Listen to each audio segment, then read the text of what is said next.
guys, it's been a minute since I've last posted and I am so sorry about this.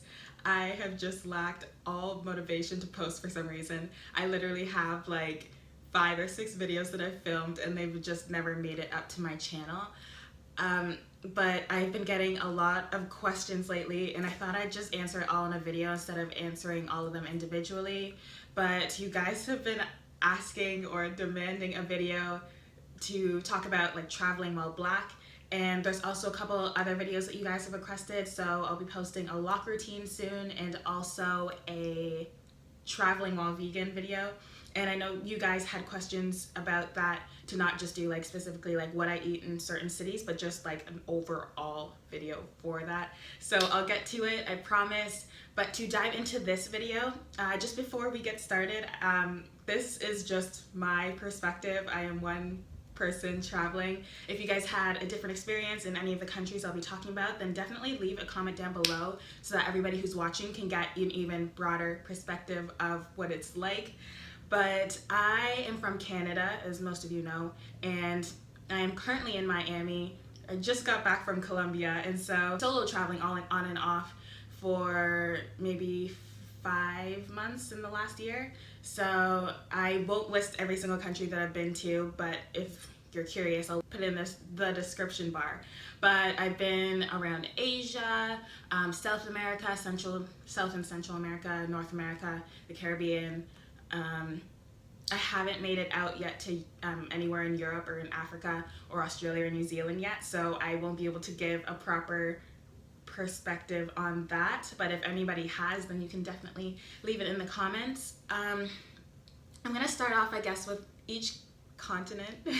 So in North America, I'm in the States all the time, and I live in Canada, and I know you guys probably know what it's like to be black in America, so I don't even really have to explain this. Personally, when I've been in the States, it's always been with my friends. I've never really come across many issues, just because it's like sort of like here and then gone. Canada is like 5% black people, so there's always going to be like really dumb, ignorant questions that you receive about literally anything, about your hair, about whatever it is. But I've never personally experienced anything like insanely awful, which I'm grateful for. What is really different is that, like, being in Canada, as I mentioned before, there's not a lot of black people, but I go to visit my friends in Brooklyn, and it's literally insane how many people my age who I see who are black, and it's so different to me because in Canada I know like 4 black people, and in Brooklyn, like, I just went to a party with her that she was hosting, and literally every single person was black in my age, and so that was just an abnormal experience for me. And I never experienced that in Canada or in California. And although when I went to California, it was to meet up with like all my black vegan friends, I just didn't see as many just like regular like day to day. So it definitely depends on where you go, because I was in San Diego, and I was in Encino for a little bit, but it was just for a food festival, so there were black people, but just not as much.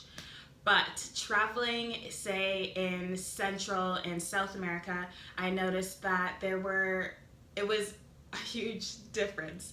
The main differences being, like, in Central America, I was mostly just in Costa Rica.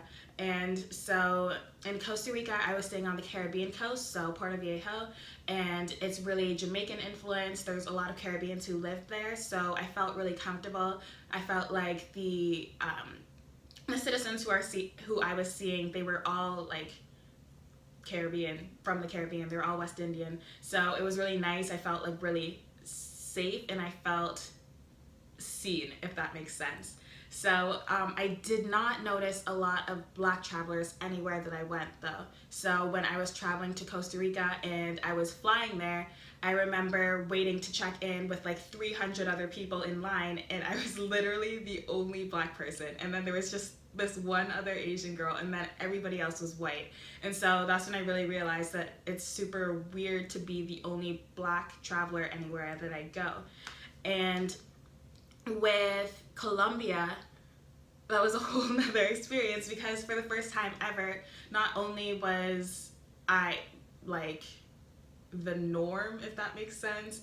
I was seeing like so many other like black girls, so many other black people in general. Colombia has such a high population of black people that you just don't even realize until you're actually there.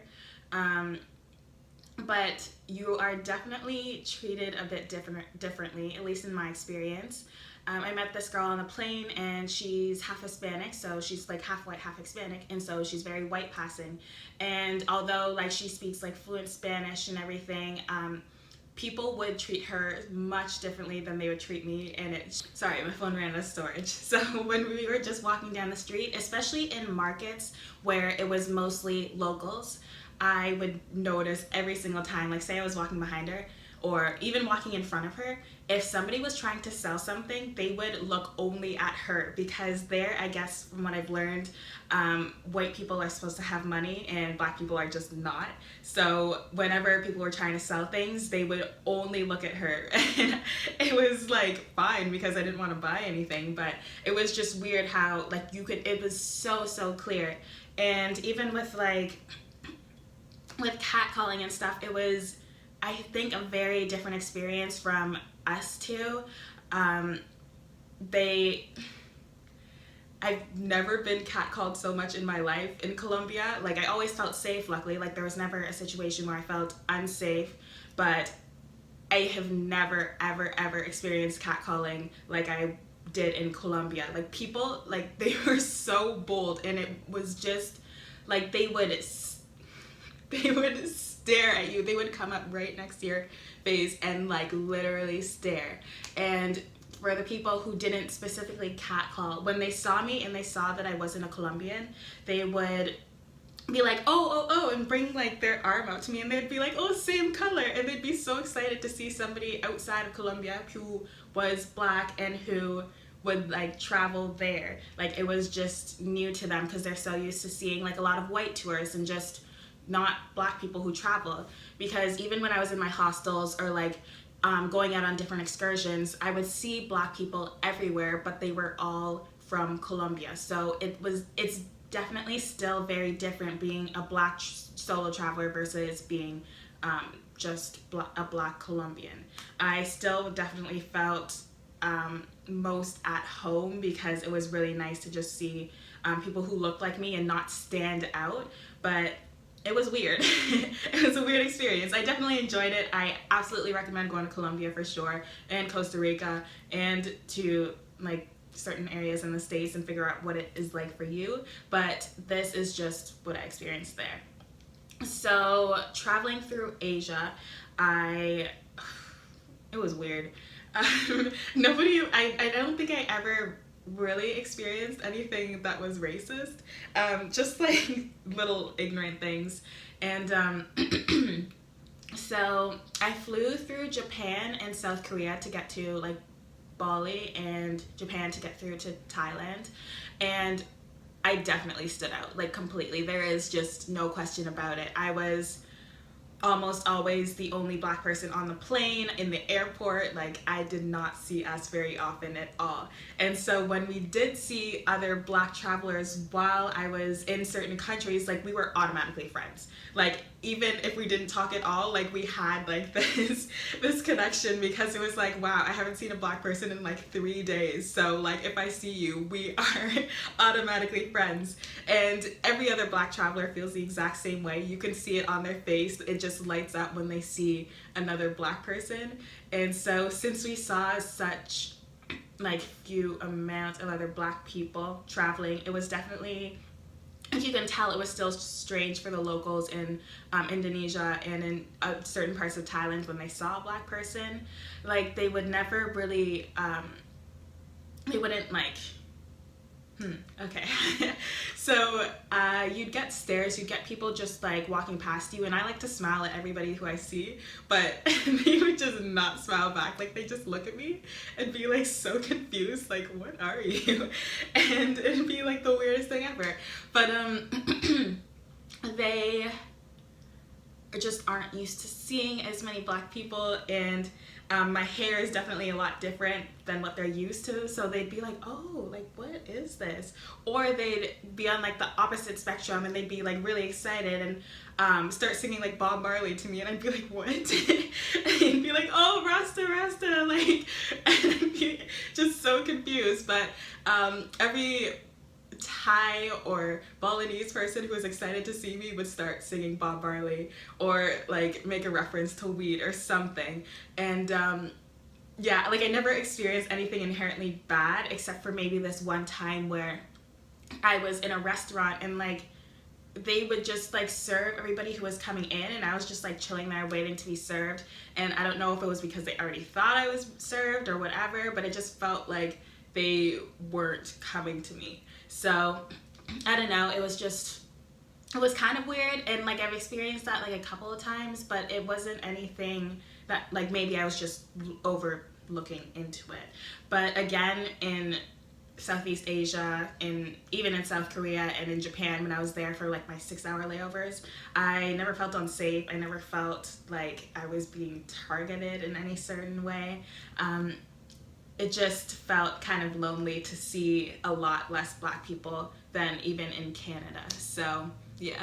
What I experienced in the Caribbean was probably a lot similar to what I experienced in Colombia. I was a lot younger when I went there, so there wasn't as much catcalling, but what I did notice was when my family, like when we would go out, they would assume that we were from there, which we were, but they'd assume that we were locals. And so when they heard us speak, they realized that they could try and sell us things because we all have our Canadian accents. And so it wasn't like you stood out or anything, whatever, but they do pay no mind to you if you don't speak. So if you're not trying to get like harassed in the streets by people who are selling stuff, then just don't talk, I guess. I don't know. But yeah, overall, I haven't experienced anything inherently negative while traveling. Obviously, catcalling is annoying, and being a solo traveler, you do tend to get like uncomfortable, and when you're the only brown person that you see, it can definitely feel like you shouldn't be here or whatever. Like it doesn't always feel the most comfortable, but I did always at least feel safe.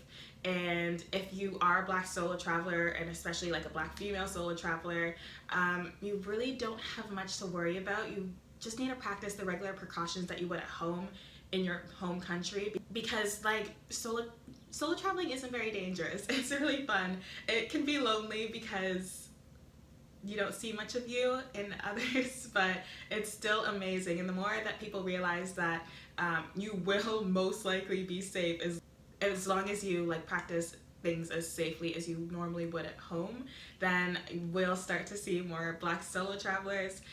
Things that I started to do when I realized I wasn't seeing as many black travelers was starting to like change my Instagram feed completely, change my Twitter feed, change my Facebook feed, because all I was seeing were white travelers. And although yeah, it's great, it's cool, it's what originally inspired me to travel, I wanted to see more of us because I didn't want to feel so alone. So sites like Travel Noir and Black Travel Journey and Black Travel Movement, like there's a whole bunch of different accounts like that on Instagram, and like websites and everything. So I started following more of that, so that the more black people I saw traveling, the more I would feel less alone.